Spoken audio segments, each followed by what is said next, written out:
Felicidades por este nuevo libro, Israel a cuatro voces. ¿Y ya está en las librerías? Ya desde la semana pasada comenzó a distribuirse, ya está en casi todos lados, ya se puede comprar. Y la verdad estoy bien orgullosa y bien feliz, creo que quedó muy bonito.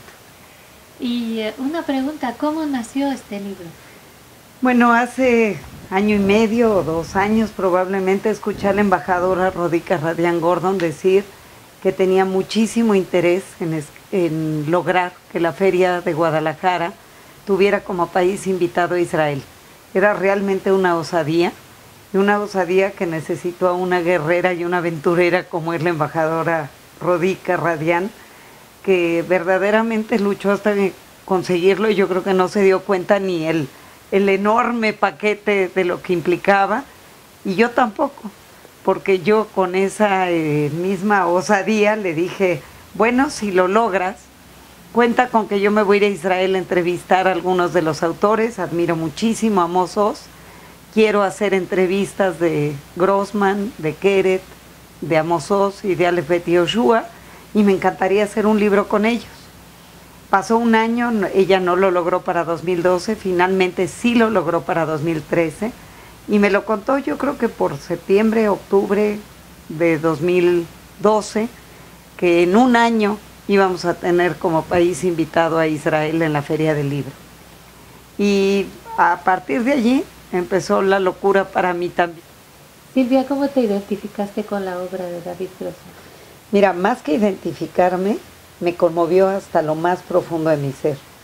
Y me conmovió, por supuesto no estoy hablando de la pérdida de su hijo, pero también la vida entera, igual que Véase Amor, 2 obras magistrales, de lo mejor que he leído en mi vida, ambas,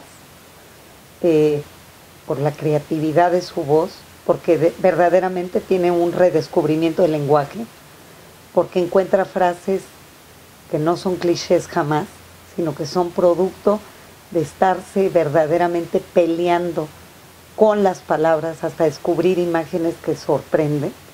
O sea, me conmueve que ninguna de sus obras adopta un esquema y se sigue en él. Verdaderamente son delirantes, difíciles, pero tienen una cantidad de voces y un trabajo tan profundo que literariamente hablando no creo que haya quien pueda superarlo.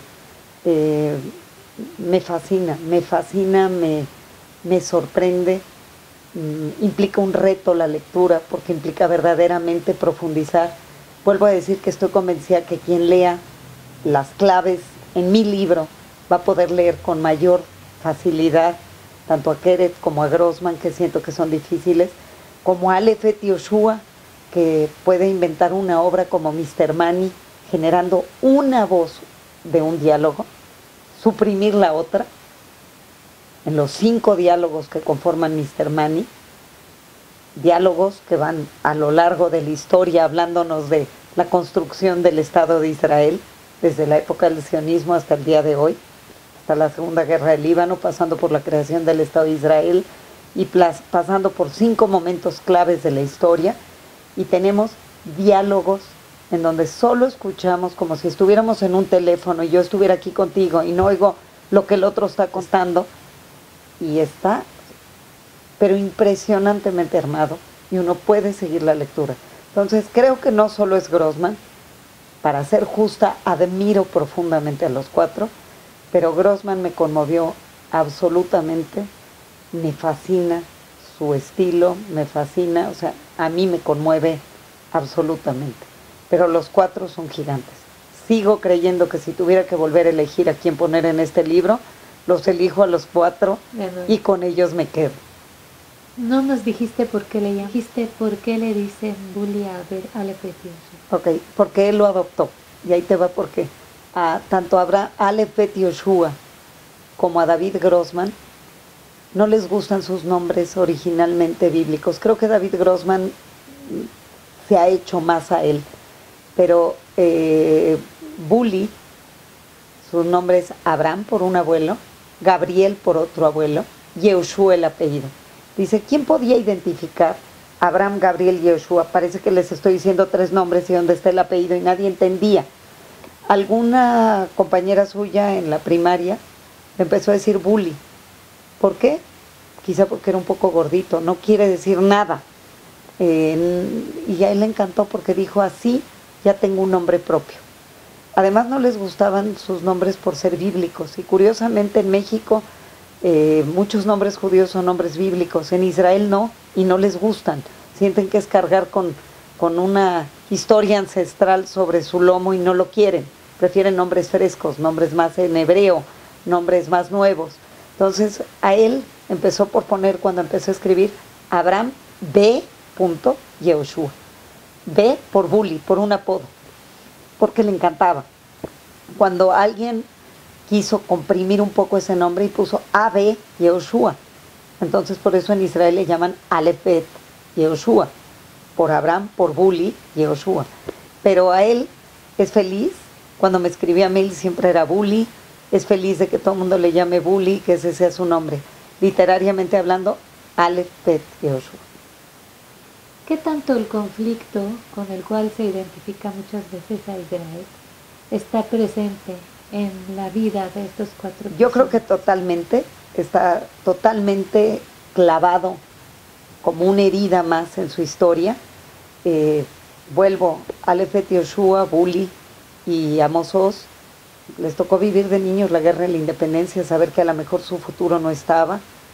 Y Keret es presente, Keret, hijo de sobrevivientes del Holocausto, y Grossman pareciera que es la ave mensajera, la paloma mensajera del Holocausto, y la gente cree que es hijo de sobrevivientes, no lo es. Él lo que tuvo es que como primera generación nacida en Israel, finalmente creció oyendo en Kol Israel, el radio, buscando sobrevivientes, fulanito busca menganito, y además sabiendo que del Holocausto no se habla, que del Holocausto se quiere borrar, porque antes de 1961, antes del juicio a Eichmann, se quería borrar de alguna manera por una cierta vergüenza de haber sobrevivido, por un cierto pudor de crear un Estado vigoroso, valiente, pujante, borrar aquella historia, porque además se desconocían las historias. Se creía que habían ido, lo cual es por supuesto un error, como ovejas al matadero. No se conocía mucho. Fue el juicio Eichmann el que empezó a ventilar las historias. Entonces, haber sido niño en ese estado de Israel, además sus abuelos cargando un lastre terrible, porque el abuelo materno, por ejemplo, era sionista religioso, y su papá en Varsovia le dijo, si tú te vas a Palestina, te vas a olvidar de nosotros, nunca más nos volverás a ver. Entonces nunca más volvió a ver a sus 11 hermanos, no por la condena del padre, sino porque el Holocausto arrasó con todos, absolutamente con todos. Grossman dice de repente, y me lo dijo a mí, dice, ¿te puedes imaginar? Yo perdí a un hijo y siento como que como clavos todos los días de mi vida, como que mastico. ¿Qué pudo haber sido haber perdido a tus amigos y a tus enemigos, a los buenos y a los malos, a tu familia, a tus hermanos y a tus vecinos, haber arrasado con todo? Y eso fue tanto la abuela, al abuelo materno, como también la abuela paterna. Ambos venían cargando la culpa de haber sobrevivido, porque también la abuela materna se salió antes del Holocausto, dice Grossman, porque tuvo su pogrón propio. Enviudó y un policía algo le dijo de judía. Entonces esta pequeñita, porque dice que era una mujer muy chiquita, muy bajita, que llegó a limpiar pisos en Israel, en Rehavia, en Palestina, llegó a limpiar los pisos. Esta mujer que nunca había tomado ni un avión, ni un coche, ni un camión, y que le tenía miedo un poco al mundo, quién sabe cómo se embarcó y llegó a Palestina. Entonces, ambos venían cargando la culpa de haber sobrevivido, y eso se permeó en la identidad colectiva y en el silencio. Y ese silencio tan agobiante, un niño tan sensible como fue Grossman, lo percibió. Y cuenta en la entrevista, en el texto, lo pongo como su papá, que no quería hablar del pasado y no quería hablar de lo que vivió, le dio un libro de Sholem Aleichem y le dijo: aquí están las claves de mi mundo. Y él sintió que le dieron como un boleto de entrada a ese mundo del allá, porque no decían qué sucedió entonces, como si ya se hubiera terminado, sino qué sucedió allá. Y ese allá era tremendo. Y leer de ese amor, que yo hablo mucho de este libro en el texto, pues que fue su primer gran libro, digamos, hubo otro antes, pero este primer libro que fue con el que el mundo se colapsó en su casa, porque todos los medios del mundo lo buscaban, pues cuenta desde esa mirada del pequeñito que no sabe lo que es ese mundo del allá, para entender qué era la bestia nazi, esta bestia de la que ningún adulto quiere hablar, de la que nadie quiere referirse a la bestia nazi. Y la bestia nazi lo que era pues un animal del que este niño no entiende. Entonces en un zaguán de su casa mete una tortuga, mete un conejo, mete a un montón de animales que va juntando y que los tiene allí, porque alguien le dijo que si se alimenta con el alimento correcto, la bestia puede aparecer. Y entonces, imagínate qué imaginación más prodigiosa. Les da de comer y comer y comer y ve que la bestia no aparece. Entonces les trae al judío de allá, a los sobrevivientes que conoce, para que se los traguen esos animales y para que aparezca la bestia. Entonces ese niño bueno se convierte en un sátrapa de horror, que de alguna manera, en un tirano, en un desgraciado, que de alguna manera permite ventilar lo que Grossman quería hacer con ese libro. ¿Qué quería hacer? Entender qué hubiera sido su vida si él hubiera sido un nazi, y qué hubiera sido su vida si hubiera sido también un sobreviviente. Y por eso te digo que los libros lo dejan devastado, porque reinventa el lenguaje, porque reinventa de todas luces. Cuando escribió el libro que mucha gente conoce, que se llama La vida entera, en el que lo que pretendía era exorcizar a los diablos que pudieran estar presentes, y se le ocurrió que si esa mujer, que además logra meterse en la piel de una mujer, si esa mujer, que es Ora, puede irse lejos de casa, nunca van a venir a tocar la puerta y decir que el hijo murió. Esa era su idea.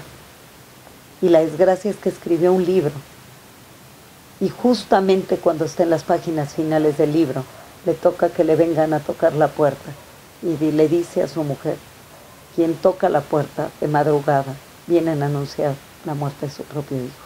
De ese hijo que venía cada semana a casa y le preguntaba al papá, porque es una relación entrañable con sus hijos: papá, ¿qué le has hecho hoy a los personajes de la novela?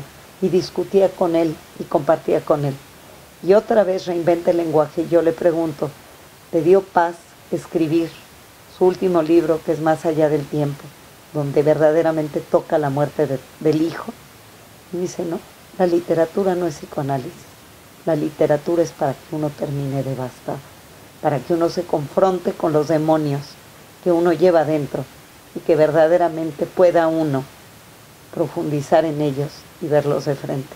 Yo le llamo, a cada uno le puse un título. A Grossman le pongo el centauro de las letras israelíes, porque justamente en Más allá del tiempo, que es su último libro, que es otra obra maestra, que está escrito como poesía, hay un centauro. Yo le pregunté: ¿por qué está este centauro? Todos los personajes parecen ser el mismo. ¿Por qué un centauro? Dice: porque eso era yo, mitad mesa, mitad escritor. Me sentaba a llorar en la mesa en la que escribía. Y eso es lo que traté de ser: liberarme de esa mesa y liberarme de la muerte, y poder realmente verla de frente y ver la muerte de mi hijo y estar con él. Entonces, por eso es que Grossman, como ves, me dejó profundamente impactada, además de que fue entrañable los encuentros. Y también él me dijo: jamás he hablado de lo que he hablado contigo. Lloramos juntos, se me rodaban las lágrimas, y a él también, y fue una empatía absoluta. Por eso es que te contaba antes de empezar esta entrevista que hubo un jovencito del Colegio Sefaradí, Víctor Ben Simón, que me conmovió mucho porque antes de irse a Israel un semestre, está estudiando comunicación, me pidió que yo le enseñe cómo trabajo, que él quiere aprender de mí. Y vino y le enseñé cómo hago un cuestionario y le dije que estaba pronta, que iba a viajar a Israel. Y le dije una osadía, le dije, si tú te pones a leer, y yo veo, voy a entrevistar esta vez a Grossman y a Lefet Yoshua. Si yo veo que verdaderamente te metiste a fondo en las lecturas y que verdaderamente hiciste tu tarea como la hago yo te llevo conmigo. Y se emocionó muchísimo. Su papá me dijo, porque lo conocí antes de irme, o me llamó por teléfono, fue por teléfono, no lo conozco. Y me dijo, tú no sabes lo que le hiciste a mi hijo, ya se fue a comprar una camisa elegante y no para de leer. Y cuando yo llegué a Tel Aviv en el segundo viaje en agosto, me fui a cenar con él, vi que verdaderamente había leído a fondo, estaba nerviosísimo, y le dije, vas conmigo a la entrevista.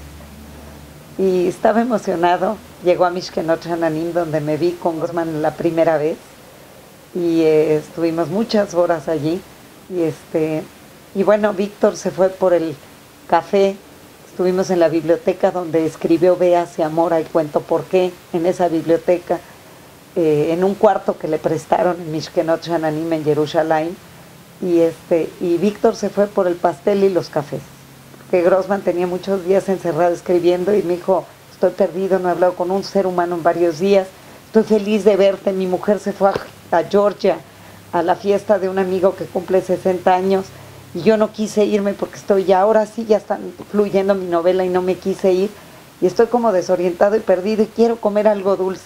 Le dije, Víctor, vete por el pastel y por los cafés. Y le dice a Víctor, tú escoges. Y Víctor trajo un pastel de queso y dice, cuando yo regresé, no sé qué había pasado allí, pero parecía que estaban los dos más grandes amigos recordando la vida entera. Y allí estaban, y yo no entendí qué pasó. Y bueno, escribí un texto precioso de lo que fue haber estado conmigo tantas horas. Yo le dije que le iba a decir nada más varias cosas. Uno, no podía interrumpir, no podía quitar mi contacto visual de la entrevista.